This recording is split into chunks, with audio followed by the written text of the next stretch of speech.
merci. Alors attention. Oui, bon, donc effectivement les questions sont un petit peu surprenantes. Est-il vrai qu'il y aura un parc de loisirs à la place de Munch? Donc je me doutais bien qu'en m'invitant à venir ici, on allait parler de Munch. Par contre, sous cette forme-là, je ne m'y attendais pas. Alors, Munch, un parc de loisirs, oui, pourquoi pas encore autre chose. Donc, complexe.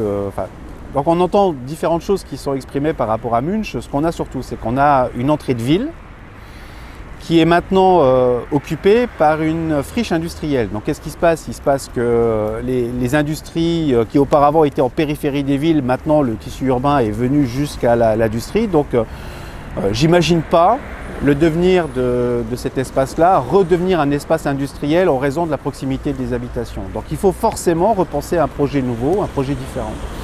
Donc Munch, c'est hors de question, pour une municipalité, c'est impensable d'avoir une friche industrielle dans son entrée de ville, et même au-delà, puisque c'est aussi la plus grande des entrées du bassin de Pompée. Donc c'est aussi une des préoccupations qu'il faudra discuter, négocier avec le bassin de Pompée et les autres partenaires qui vont être impliqués dans la suite des projets. Alors je pense que le parc de loisirs, si la question est posée comme ça, c'est tout simplement parce qu'on a effectivement eu une sollicitation qui a été faite par un groupe d'entrepreneurs privés qui semble très intéressé par cet espace-là, qui, je le rappelle, n'appartient pas à la municipalité. Il est toujours propriété de FH, qui est donc le groupe qui en dispose, et qui donc peut le négocier un petit peu, pas comme bon lui semble, mais il peut en faire globalement à peu près ce qu'il en veut.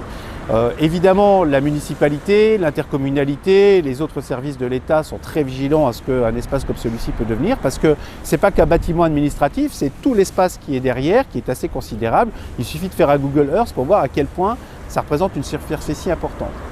Alors ce développement n'est pas raté, une des raisons pour lesquelles il ne faut pas le rater, parce que c'est évidemment une ouverture vers la partie inférieure de la ville, c'est-à-dire le lien qui peut se faire avec la rue du 15 septembre qui nous mène directement à la gare. Donc c'est quelque chose sur lequel il faut penser. Alors qu'est-ce que Munch peut devenir? Alors le parc de loisirs, je vois pourquoi c'est là, c'est parce que l'entreprise qui est intéressée par cet espace a un projet d'un développement d'activités de loisirs qui serait complémentaire de la zone qui est juste à côté de nous. Alors qui serait avec une locomotive qui pourrait être un cinéma, bowling et d'autres espaces de loisirs dans cet esprit-là. Alors est-ce que ça peut être que ça? Bon, je pense pas. Je pense qu'il faut absolument là aussi faire en sorte que Munch soit un espace, que cet espace-là reste un espace aussi de convoiturage, y développer peut-être aussi des modalités de transport un peu particulières, mettre à disposition ici en entrée de ville des vélos, pourquoi pas. Il y a énormément de choses sur lesquelles il faudra à un moment donné se positionner. Alors qui a les cartes en main pour ce projet-là? C'est la municipalité pour partie, c'est évidemment l'intercommunalité qui a en gestion le devenir de ces espaces, c'est l'État, parce qu'une friche industrielle, ça veut dire aussi de la dépollution.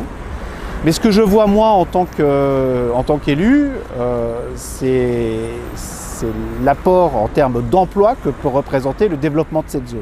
C'est-à-dire déjà gérer ce qu'elle est, donc une friche, et développer de l'activité de telle manière à ce que ça puisse répondre à des souhaits, à des besoins des habitants du bassin, de Froire évidemment, mais du bassin en particulier.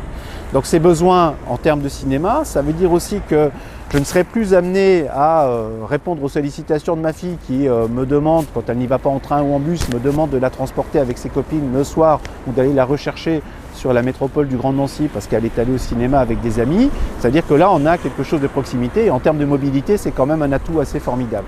C'est surtout un aménagement qui pourrait être extrêmement intéressant à vraiment bien doser, bien mesurer, parce qu'il y a un potentiel très très fort qu'on n'a pas le droit de rater. Donc un vrai sujet de préoccupation pour l'équipe.